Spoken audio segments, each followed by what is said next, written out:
everyone, and welcome back to another video.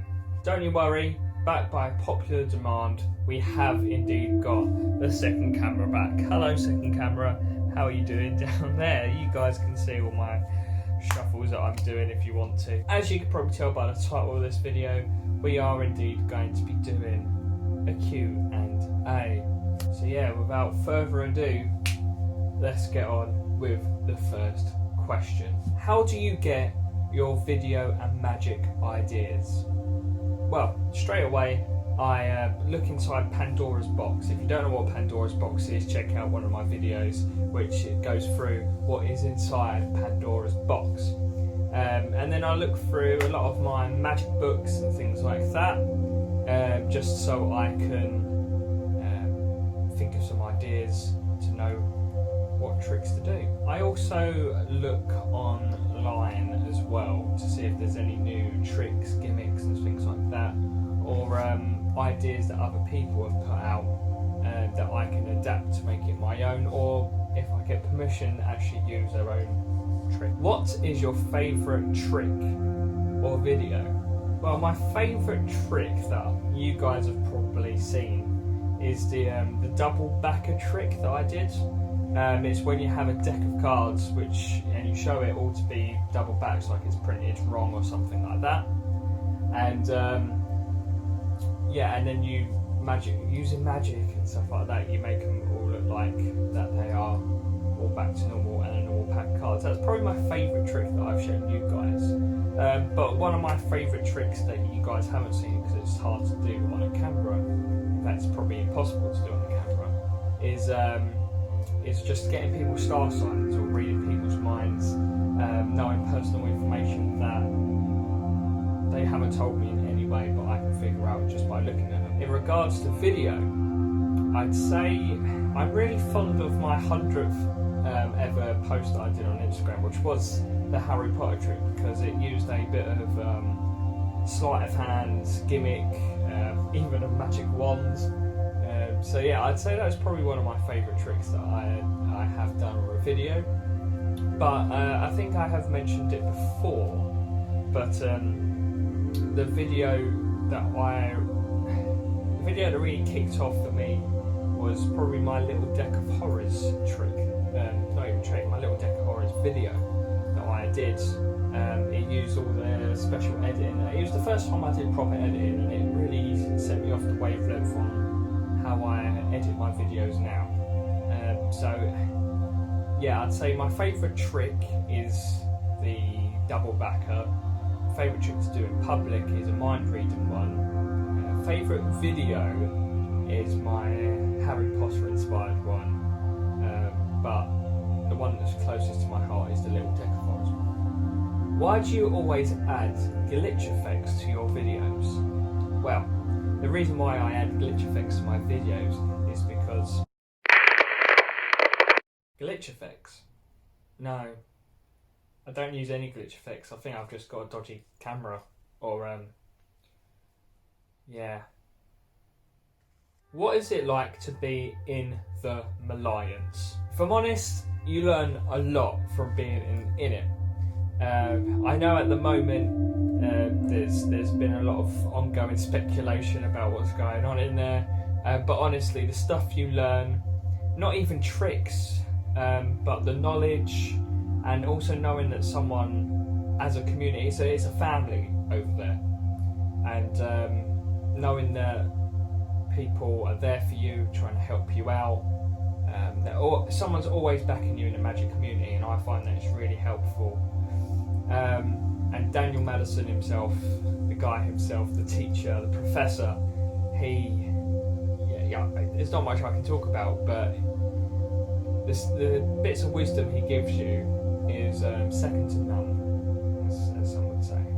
Why do you always wear sunglasses? Well, they say the eyes are the windows to the soul, and I don't want people to see my soul. As cliche as it is, it's generally true. It kind of adds to the persona of my magician-esque thing anyway, because The thing is, before I even did magic, I loved sunglasses. I always had loads of sunglasses, and I always used to wear them. No reason at all. It was just, you look cool. But as I added it into being a magician, that's why I used to say when people say, "Why do you always wear sunglasses?" And whenever I do a mentalism trick, I always take them off so I can. Again, it's a little tidbit, if you will, to let you guys know that I'm taking my glasses off, so I can look into your eyes, so I can try and read you, try and get into your mind. And it's if I wear sunglasses while I'm doing card tricks and things like that, as soon as I take them off, it gets a bit more personal. You can see into my eyes, and I can see into your soul, if you will. Why aren't you on TikTok? Because I'm not an 8-year-old child. What are your plans for Instagram and YouTube? To be fair, I have a lot of ongoing things going on at the moment that I can't really talk about. I know it's a Q&A and you want to know things, but unfortunately you're just going to have to wait. I have a lot of things going on at the moment in the background, and if you're part of the CTISS, Jesus Christ, that's why I might need to rename that. But yeah, if you're part of the CTISS, which you guys probably don't know about, which is completely fine, because you'll find out, I think it's the 10th of December, so keep an eye out on the 10th of December. Then you know a couple of things that's going on. So yeah, that's going on. I want to do more tutorials. I want to do more mentalism tricks. Hopefully I can go out in public. I keep saying this, every video I keep saying I want to go out in public and do mentalism videos, and I still can't because of the stupid lockdown. Yeah, hopefully I want to do more mentalism tricks, more visual things. I want to do more, as you can probably tell, I've done a lot more visual things in the recent videos, and I want to do more of that. I want to make every video stand out and not just have mediocre videos that I'm posting. That'll be more towards the end of the year, next year maybe. I'll go into more detail why that is when it gets to that time. So bear with me. There's going to be some rough around the edge of videos.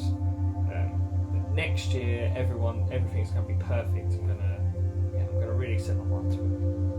What is the best magic book to read? Well, that depends. It depends if you are into mentalism. If you're into mentalism, I'd say 13 Steps to Mentalism. If you're into magic, I'd say probably my personal favourite was The Darkest Corners by Ben Hart. It's a very good book that it goes into a lot of stage tricks. A lot of the ideas of the book can be put into stand-up or walk around and things like that. But yeah, I'd say The Darkest Corners. For beginners, I'd honestly just say any kids' magic book or any kids' magic box. If you're, well done Chase, for you guys who don't watch the second camera, I mean, I edit it so you're going to see it. I just dropped the King of Spades, so there you go. Yeah, for beginners, I would say, I would say any kids' book. Even if you're not a kid and you know a little bit of magic and stuff like that, I would say, yeah, any kids' book so you can adapt it to make it bigger and better. Because a lot of kids' books, kids' magic books anyway, have a lot of ideas that you carry on taking with you throughout your whole journey into professional magic, or even if you just do it as a hobby. But if you want to up that level, you need to adapt what you learn in those kids' books into proper magic. How many decks of cards do you have? Honestly, I have no idea. I'd say probably about maybe a little bit over 20 cards. And I know to magicians, that's probably not a lot of cards. And to non-magicians, that is a lot of cards. So I'm somewhere in the middle. For me personally, the reason why I don't have that many cards as a magician is because I only use cards that feel good and look good for the camera. I have some other cards that I use for gimmicks, and I have a lot of cards that I would give away to spectators so they can go home and keep something as well that I don't really mind getting rid of, if that makes sense. Will you ever design your own deck of cards? You know, I've asked myself that question so many times.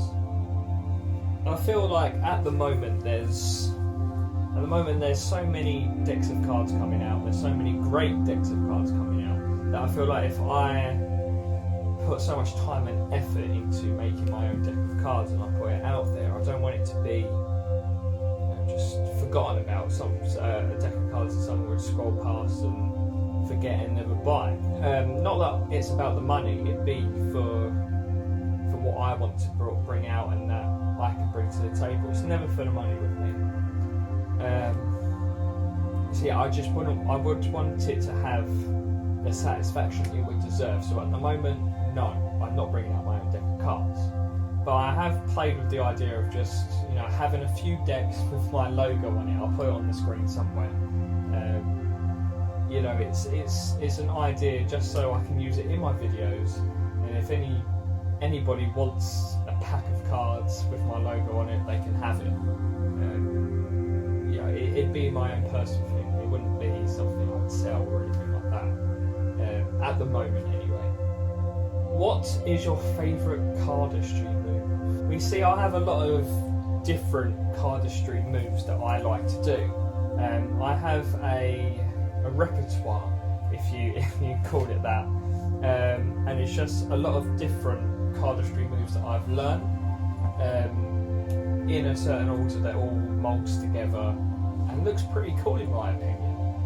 I'll go through it right now if you want. I'll use this. Good job, got the second camera up. So basically, it looks like this.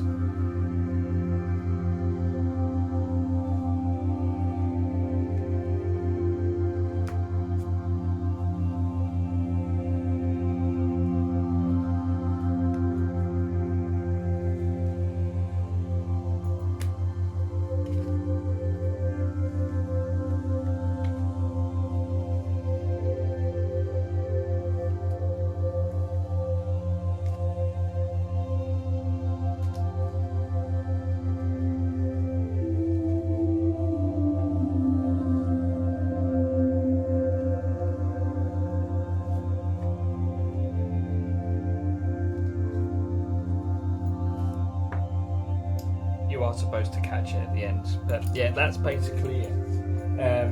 So I'll go through what you have to do.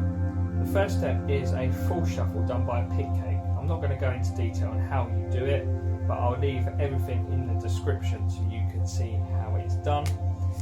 It's my version of it. It's an alternative version of it, simply because I've got small hands, and you know, people are going to say, "Oh, you got small hands, doesn't matter with cardistry." For me, it does.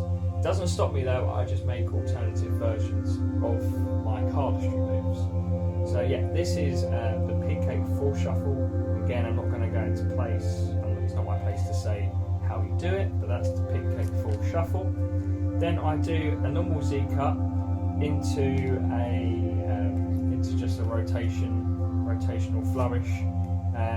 That's the first one I ever learned how to do. First flourish I ever learned how to do. So I've got to keep it in there. It's real simple, but you know, it looks cool. Then from there I do a Daniel Madison Z cut, downfall I think it's called, and just so happens to go on the King of Diamonds, Daniel Madison himself. And then from there I do, I think it's called the drip flourish, where you do a one-handed fan. You do that with the collie turned over. I skipped a bit actually, to be fair. Say I've just done Daniel Madison's move. I do start off into a drip flourish. Here is when you're supposed to do a one-handed cut or a charlier cut. Because of my small hands, I put it on top like this. Can you see that? No. And then I turn over the card, put it over like that. So it cuts the cards but makes it flourishy. Then I do, I think it's called the drip flourish. I turn it over like that, put it all on top. Then I rotate like this. Then I do a finger rotation. I spin it around one finger, put it on top. Then I do the lantern move by Kevin Booth. lantern, flashlight, whatever it's called. Then I go into a pressure flourish, into a back palm flourish, and I catch my little finger. Then I somehow catch it like this. There we go, and that's basically it. If you want me to do a video and going into more detail on it, don't worry, I will. That was just a quick run through.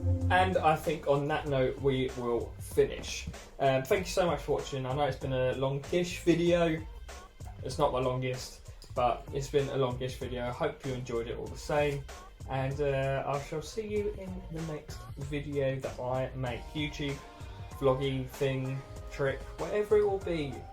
Make sure you check it out. Alright, adios. Goodbye.